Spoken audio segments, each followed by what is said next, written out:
Welcome to Sick Biz Business Course. This is module number 8, the final module, the bonus module. This module is going to talk more about planning for success and in particular profit and prosperity. A lot of times when we get into business or we hear people getting into business, we might hear them say things like, I'm just going to give it a go. I'm not quite sure where this is going to go or how long it's going to last. We'll just see what I can do with it. I want to encourage you not to go there.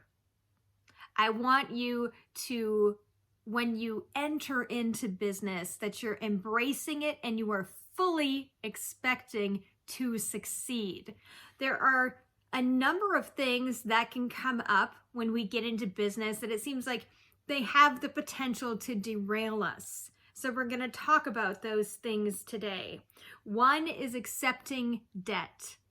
And this is a very complicated topic, or more accurately, we make it a complicated topic based on the grooves in our brain and the messages that we have told each other about. What does accepting debt mean? What does having debt mean? So we're going to talk about that. We're going to revisit passive income, and in particular, defining partial passive income and real passive income, and we're going to revisit what having multiple streams of income means and why it's critical. Before we get started, let's talk about more in-depth planning for success. Planning for success means that you are going to refer to somebody when you're starting up a business and say, I'm going to assume my business is going to be successful. Mr. Taxman, Mr. Accountant, I'm going to assume that. Let's say I make $100,000 next year. What should I have done to plan for those taxes? What type of expenses can I expect? That's what I mean. You're looking at the next step. You're looking at what success means to you, and you're taking the measures today to make sure when you reach that goal, because a large part of reaching that goal is telling yourself, I'm going to reach that goal. So when you tell yourself, I am this determined, I'm going to reach that goal, I'm so determined, I'm going to plan for it, you are going to reach that goal. And you are going to need to know what you're talking to these experts about. How do I know this? What a great question. Thank you for asking. Because I didn't plan. And I worked as a sole proprietorship. Somebody said, get your business up and running. Just get it going. You don't have to do anything. Just get it going. Put it under your social security number. And likely you're not going to make too much, and so you won't be hit that hard with self-employment taxes. What a load of baloney. Because if you're a hard worker, and especially if you're a type A, if you're a type A person and you start a business, you are going to run that thing and grind it so hard that you are going to succeed. You are going to bring money in the door. And then you're going to be stuck and you're going to go, oh, now I have to pay a 35% self-employment tax. This is pretty stupid. And I don't use the S word a lot, or usually even ever. But in a sense, it doesn't make sense that you're paying in that dollar amount when if you had incorporated to begin with, if you had planned for success, you could write off a huge chunk of what you're doing. You can write off other things, and your tax rate is adjusted. I have an accountant who does this now because I also recognize, like, this is not my expertise. This is not my area where I should be, starting up my own business in this area. So I have somebody who does that for me, and that's what I've learned. You want to pay in for whatever you're paying in. You want that to make sense. Paying in a just because tax, just because you're self-employed, a 35% rate doesn't make sense. So plan for success. You're going to talk to that accountant. Do I need to pay in taxes quarterly? Well, if you're making 6 figures, you want to consider that. You want to plan for that. I had an extremely successful quarter. I have to plan for that. I have to say, wow, you know what? I made 3 times as much in this quarter, but that means out of that dollar amount, I have to pay X amount of taxes because I still want to be operational and I don't really want to go to jail. So you got to stay on top of the taxes. This is what planning for success is. Extrapolating forward into the future. I'm running my business. I'm successful. What do I need to know? Another thing you need to know is about accepting debt.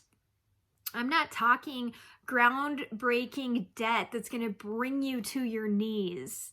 I'm not talking about that type of debt. I'm talking about there's a particular amount that you can carry to help your business.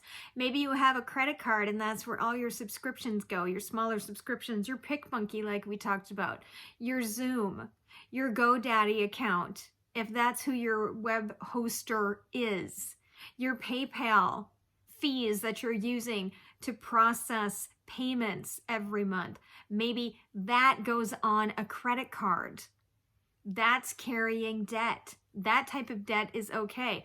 Maybe you have a point where, and this has happened to me because I used to burn through PCs like, I don't know, they were some kind of like ember in a fire. It was ridiculous. So I finally got my Mac. I got my Mac like 2 years ago and I've had no problems with it. Knock on wood. You can see the camera shaking. So I've had no problems with it. But I had to be able to pay for it. So did that mean I was going to put my hand into my own pocket and pay for it? In this case, yes, it does. Because it was a large dollar amount. And so I didn't want to carry that debt.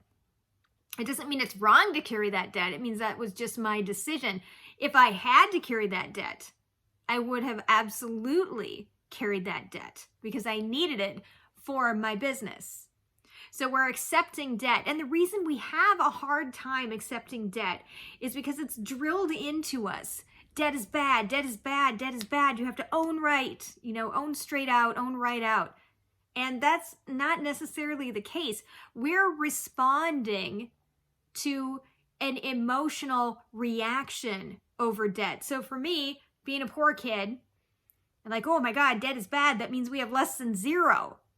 And when I was a kid, like, we usually were lucky to have 0, not to mention less than 0. So I didn't want to have any type of debt associated, but I had to think about it. In this age, we don't often carry cash, for example. Everything is usually put on a credit card. Everything is financed. So this is advantageous and it's also not advantageous, but it means that there are some options that go away. We don't use cash for everything. We don't pay cash for everything. And the rates and things of that nature and the market reflect that. And so we kind of have to play the game. So I don't want you to get scared off by if you need debt in your business, in particular to do your business, to get more sales in the door, to be more profitable, then yes, carrying a little bit of debt is okay. It's really okay. And we have to start giving ourselves these new messages. But the other thing is, if you're carrying debt, you're also taking on the responsibility to pay it according to your agreement. So it's not like when I was 16 years old, and I think it was Dayton's, it was back then, which then became Macy's and whatever else it is right now. It's a department store. And they sent me a credit card. I didn't even apply for it. They just sent it to me like, here you go. This is it. And I thought, well, I've got a job. This is great. I can take this magic card and I can buy things. And then I get to decide, am I ever going to pay them? So obviously, that's not your budget strategy. That's not what's happening. You're accepting the debt, but you're also agreeing to pay on that debt. So make sure that you make good on your promise. And make sure that you control that debt. Just because more of a, like a larger balance is available to you, a larger limit is available. There's that word I was looking for. A larger limit is available to you. Doesn't mean you take it. If somebody says, we want to give you $2,000 more as a limit on your card, you can say no. Don't want that. No, thank you.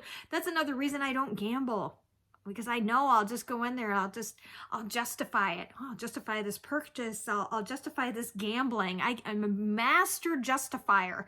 So I make deals with myself. Well, you can have this, but you can't have that. And you know why. You absolutely know why. All right, I say to myself, you know what? You're right. I do need to have limits, and that's okay. I'd rather recognize that. I'd rather be proactive and prevent some pain, some financial pain, some guilt and regret, than not have the awareness that I should be putting measures in place to prevent certain behaviors. It's completely fine. And debt is like that too. A little bit of debt is fine to help you get more money in the door, to give you more tools in your business, to build up your credit. That is completely fine.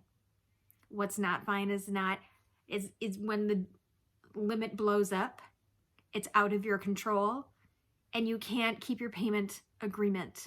That's when it's not fine. Those are hard lines to say. Nope, not fine then. And it's okay to say that. But it's also okay to have that little bit of debt. That's the main point that I wanted to get across today. So in terms of business and what keeps your business ahead, what keeps your business moving along, that's when we're talking about the passive income again. There's two types of passive income. The partial passive income, where if somebody is paying a retainer fee, for example, for a blog, I know that I need to do some work in that regard, and that's completely fine because I'm getting paid for it. So it's a little bit of work in exchange for them to pay me at a regular date. Absolutely fabulous. The passive income is speaking more to a membership fee, or like this video course.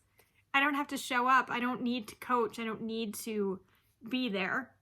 Maybe it's more partial passive because I am there and you can email me and I'll be involved in your lives. So, but in any regard, I can send a link out. People can pay it.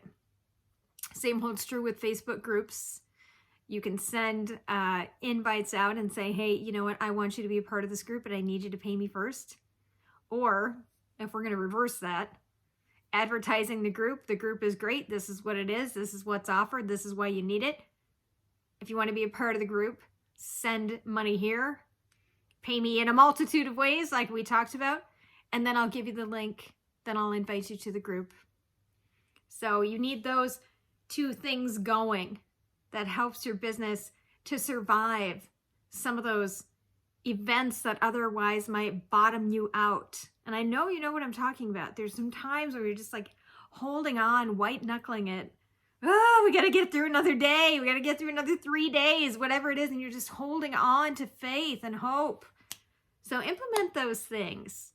That's also a time when you can have a little bit of debt as well, because you can use that. You can fall back on maybe some credit and things of that nature to help you pull through. Multiple income streams, always be working on those. Always be pitching yourself, always be working on those. Have your pricing sheet available to send at a moment's notice. Let people know if they want to work with you and they're like, oh, I'm feeling a little weird about the pricing, that you can create special pricing for them. If that's something that you're in a position to do, you definitely can do that because you get to call the shots. But make sure that you have multiple ways of getting paid coming into you. That is going to ensure that you last in business. You're planning for success. You're putting all these things into place. You've got the toolkit. You know what type of business you should be working in. You're working on your mindset mentality. You're working on your networking. You're ensuring that your marketing is being worked on every single day and in the way that not only suits you and your message and your mission and objective of your business, but you're playing nicely with these individual social platforms. You're being innovative. You're looking at offering a different business model. How can I do this differently? You know, I look at the editing house that I added on to J Hill Marketing. It's an editing house, it's not a publishing house. So I can still charge a good rate, but I'm not going to do these other jobs over here. And so I'm saving people money. I'm passing that money on to them. So how can you innovate? What can you offer people? Where are you the experts that you're not thinking about? Wow, I can monetize this. What else can you do today? Fall back on your sales skills that you learned. Can you do a trial close today? You've been working those prospecting pipelines. Who's ready?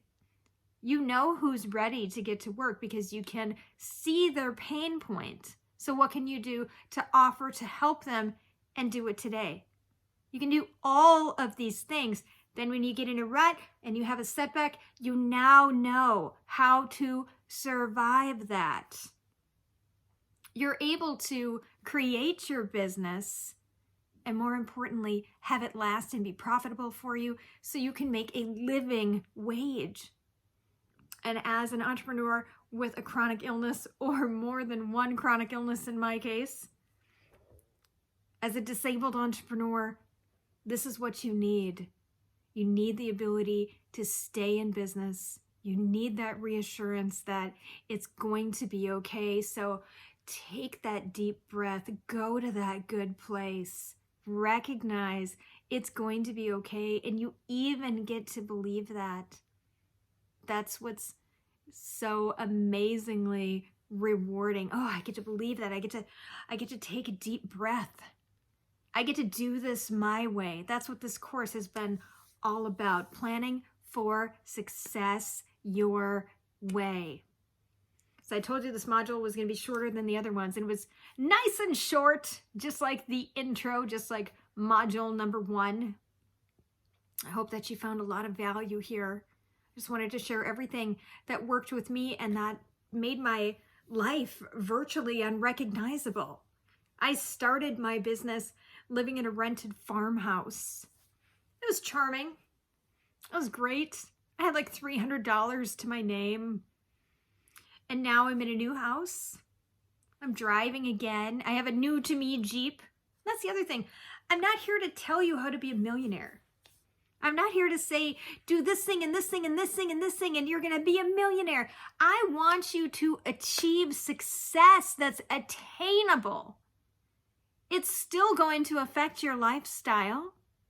It's still going to bring you joy. It's still going to bring you opportunities. It's still going to open up worlds of new experiences in your health. Your health can improve if you can afford different treatments. That was my case. I was like, man, I can't do anything. If I don't get treatment, if I don't get assessment, I can't do anything. Now, at least when you're operating your business, planning for success, profit, and prosperity, you're doing it your way. You are opening up all these doors for yourself. You want to be a media mogul in your business? Go right ahead. You want to have a successful top selling podcast? Go right ahead. Do you want to be a content creator that everybody's talking about? Go right ahead. You can do all of these things. And by doing all of these things, you're just growing bigger. You're just doing more. You're moving that carrot ahead of the horse a little bit more each time. What are we going to focus on next? What's the next goal going to be? There's always going to be a next. But the bigger picture is that this is attainable. This is attainable lifestyle living. This is attainable market pricing living, living wage living, and even luxury wage living. It's attainable. Everything that I'm teaching you is a multi-pronged approach to running the business that you want and living the life that you want. It takes work. I also don't think it's brain surgery. I think the majority of this is work. It's the conviction in yourself to do the work. That's why you're here. That's why we're talking right now. And I'm very excited for you.